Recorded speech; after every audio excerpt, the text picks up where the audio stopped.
If you have been struggling to make consistent profits in the market, there is a very good chance that the missing piece is a solid understanding of price action trading.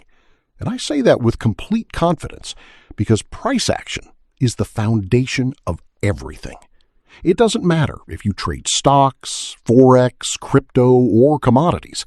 Price action is happening on every single chart, in every single market, on every single time frame.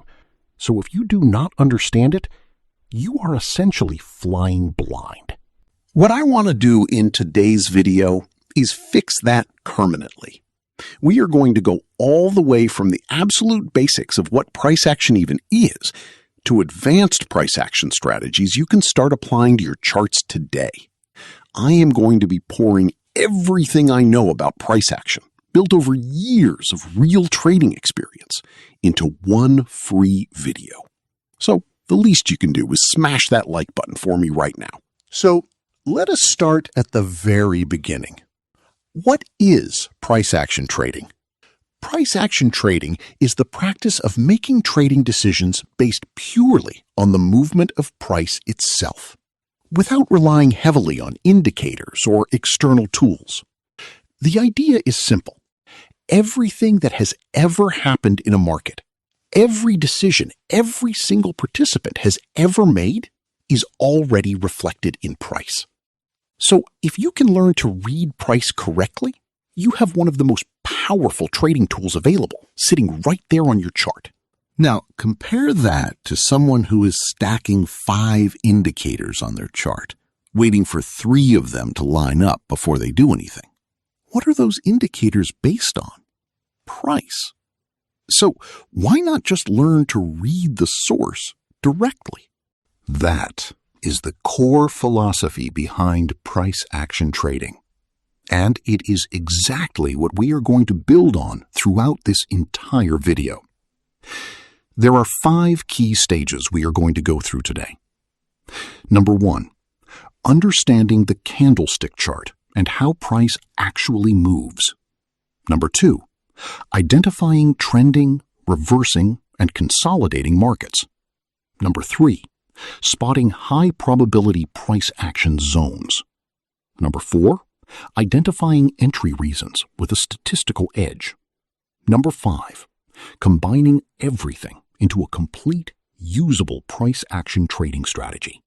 Each one of these stages builds on the previous one, so I strongly recommend you go through this in order.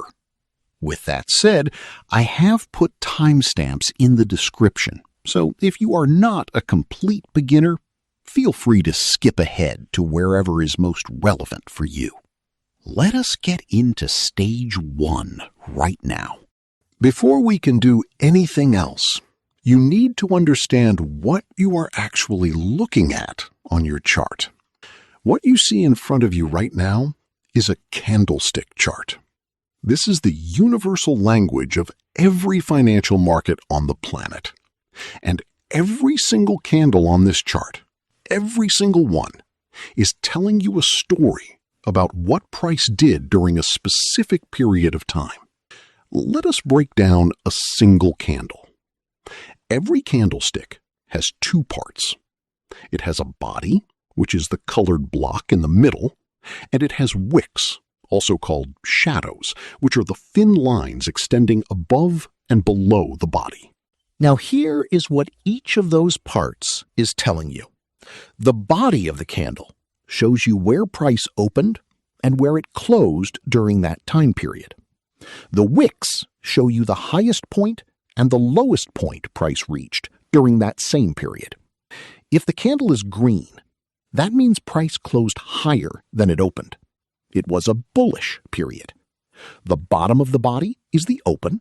The top of the body is the close. If the candle is red, price closed lower than it opened. It was a bearish period. The top of the body is the open. The bottom of the body is the close. Now here is what makes this powerful. Take a look at the wicks on a candle. A long upper wick tells you that buyers pushed price up aggressively during that period. but sellers came in and pushed it back down before the close. A long lower wick tells you the opposite. Sellers pushed price down hard, but buyers stepped in and rejected that move. These wicks are battle scars. They show you where the market fought back. And when you start to put hundreds of these candles together on a chart, what you get is not just a visual representation of price history. What you get is a map of market psychology. Every high, every low, every rejection, every breakout, all of it is sitting right there on your chart, waiting to be read. That is price action. Now, let us take this one level further and talk about how to read that map. At any given point in time, every market in the world is doing one of three things. It is either trending, reversing, or consolidating. Your ability to correctly identify which one of these is happening is arguably the single most important skill in price action trading. And here is why. The strategy you use completely changes depending on which one of these market conditions you are in. So let us go through each one. Uptrend. An uptrend is simply a market that is consistently making higher highs and higher lows. That is the textbook definition. But on a real chart, it is not always that clean. So here is the objective rule I use to identify an uptrend. What I am looking for is what I call a major swing high and a major swing low. A major swing high is a high point on the chart that is followed by a pullback of at least 3 bearish candles. They do not need to be consecutive. I just need to see at least 3 red candles in the pullback from that high before price pushes back up. That is my major swing high. A major swing low is the lowest point of the pullback before price breaks and closes above the previous major swing high. So I can only confirm a major swing low after that breakout above the previous high happens. Now, here is how I use these to define trend. As long as price does not break and close below the most recent major swing low, I consider the market to be in an uptrend. Full stop. It doesn't matter if the market makes a series of smaller, lower lows inside the pullback. As long as that major swing low holds, we are still in an uptrend. The uptrend is only invalidated when price breaks and closes below that level. Downtrend. This is the exact mirror image. A downtrend is a market making lower lows and lower highs. A major swing low requires at least 3 bullish candles in the pullback from that low before price breaks lower.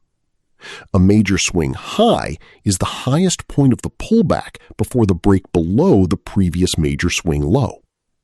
As long as price does not break and close above the most recent major swing high, we consider the market in a downtrend.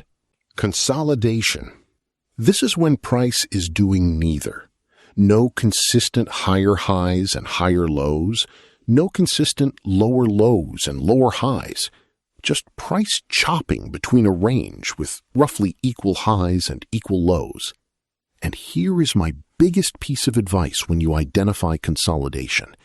Sit on your hands. Do not trade it. The probability of your trade working out drops significantly when there is no clear directional bias. Here is the practical takeaway from this section.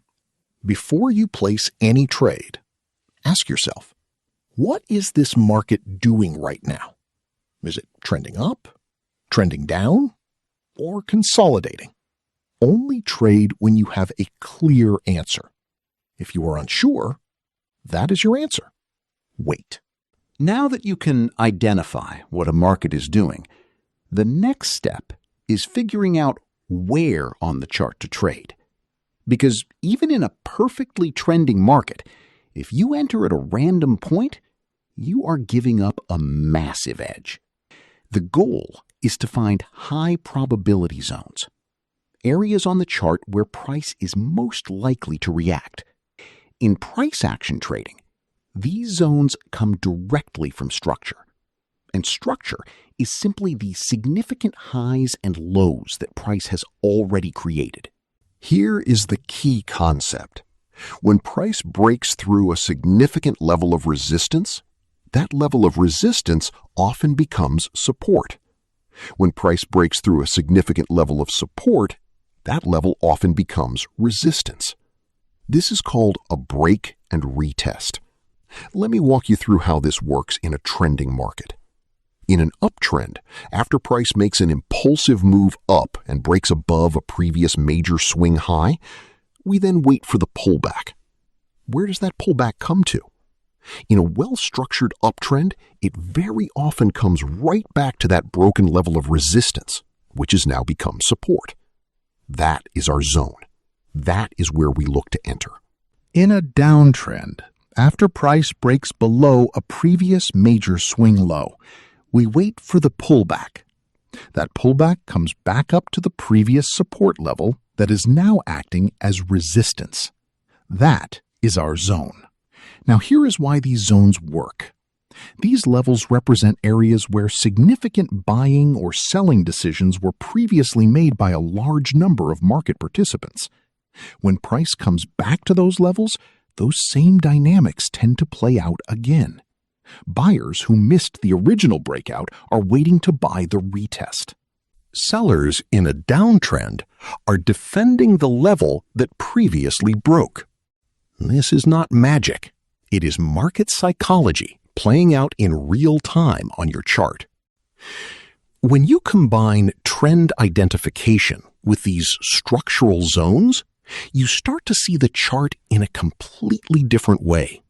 Instead of random price movement, you see a map with clearly defined areas of interest. And you now know which direction you are looking to trade and where you are looking to trade it from. The next question is, how do you actually pull the trigger? That is exactly what we are covering next. You have identified the trend. You have identified a high probability zone. Now you need a reason to enter. And this is where a lot of traders go wrong. They see a zone and they just dive in. No confirmation, no entry reason. That is not price action trading. That is guessing. What we are looking for is a price action signal at our zone that tells us the level is holding and the market is ready to move in our anticipated direction. Here are the three main entry signals I use. The engulfing candle. An engulfing candle is when one candle completely engulfs the body of the previous candle. A bullish engulfing candle at a support zone tells you that buyers have stepped in aggressively and overwhelmed the sellers at that level. A bearish engulfing candle at a resistance zone tells you sellers have taken control at that level. This is one of the cleanest and most reliable price action signals you will find. The pin bar. A pin bar, also called a rejection candle, is a candle with a very long wick and a small body. The long wick shows a strong rejection of a price level. A bullish pin bar at support has a long lower wick. Price pushed down into the zone, buyers rejected it hard, and price closed back near the top of the candle. A bearish pin bar at resistance has a long upper wick. Price pushed into resistance, sellers rejected it, and price closed near the bottom. Pin bars at key structural zones are one of the highest probability signals in price action trading. The inside bar. An inside bar is a candle whose high and low are completely contained within the high and low of the previous candle. This represents a period of consolidation or indecision after a strong move. When you see an inside bar form at a zone of value after an impulsive move, it often signals that the market is coiling before continuing in the direction of the trend. A break above or below the inside bar in the direction of the trend is your entry trigger. Now, here is the important part. None of these signals work in isolation. A pin bar in the middle of nowhere with no structural context means very little. A pin bar sitting right on a break and retest level in the direction of a confirmed trend is a completely different story. Context is everything in price action trading. The signal is the trigger. The zone and the trend are what give it meaning.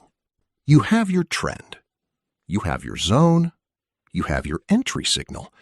Now you need to know where you are wrong and where you are taking profit. This is where stops and targets come in. And this is also where a lot of traders completely blow up their accounts by getting this wrong. Stop loss. Your stop loss goes beyond the zone you entered from. If you entered a buy trade from a support zone, your stop goes below that support zone. The logic is simple. If price breaks and closes below your support zone, your trade idea is wrong. The level did not hold. You do not want to be in that trade anymore. Never place your stop inside the zone or right at the edge of it. Give it room. Place it clearly beyond the level. For a sell trade from resistance, your stop goes above that resistance zone for the same reason.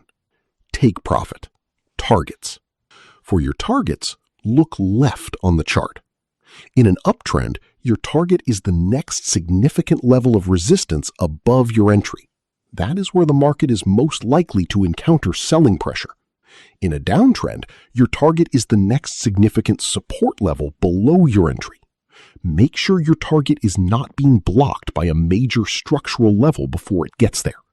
If there is a wall of resistance between your entry and your target in a buy trade, either move your target before that level or do not take the trade. Reward to risk. Before entering any trade, calculate the reward to risk ratio. Take your potential profit from entry to target, divide it by your potential loss from entry to stop. I look for a minimum of 2-to-1 reward to risk on any trade, meaning for every 1 unit I risk, I am looking to make at least 2. A 3-to-1 or higher is ideal. Here is the reality check. Even if your win rate is only 50%, a consistent 2-to-1 reward to risk ratio means you are profitable over time. This is why risk management is not just one part of trading. It is the part. Let us bring everything together into a complete, repeatable process you can apply to any chart in any market. Step 1. Identify the trend. Use major swing highs and lows to determine whether the market is in an uptrend, downtrend, or consolidation.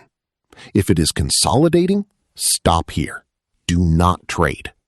Step 2. Identify your zone. In an uptrend, look for the most recent broken resistance level that is now acting as support. In a downtrend, look for the most recent broken support level that is now acting as resistance. That is your zone of interest. Step 3. Wait for price to come to the zone. Do not chase price. Let the market come to you. If price blows through your zone and keeps going, that trade is done. Move on. Step 4. Look for your entry signal at the zone. Is there a pin bar, an engulfing candle, an inside bar break? If yes, that is your trigger. Step 5. Set your stop below the zone for buys, above the zone for sells. Set your target at the next significant structural level. Check your reward to risk. Minimum 2-to-1. If it does not hit the threshold, do not take the trade. Step 6. Execute and manage. Once you are in the trade, let price work. If price hits your target level, consider taking partial profits and moving your stop to break even. Let the trade breathe. Do not micromanage it. That is the complete price action trading framework. It works in Forex, it works in stocks, it works in crypto. It works on the 5-minute chart, and it works on the weekly chart. The concepts do not change. Only the levels do.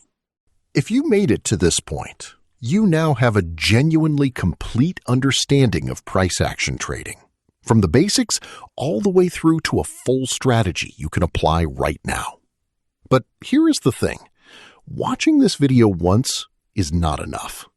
Go back, re-watch the sections that were most difficult, take notes, and most importantly, get on your charts and start identifying these concepts in real time. If this video gave you value, smash that like button. It genuinely helps this channel more than you know. Drop a comment below and let me know which part of this video helped you the most. And if you have not subscribed yet, do it now, because next week we are going to be going even deeper on one of these concepts, and you do not want to miss it. I will see you in the next one.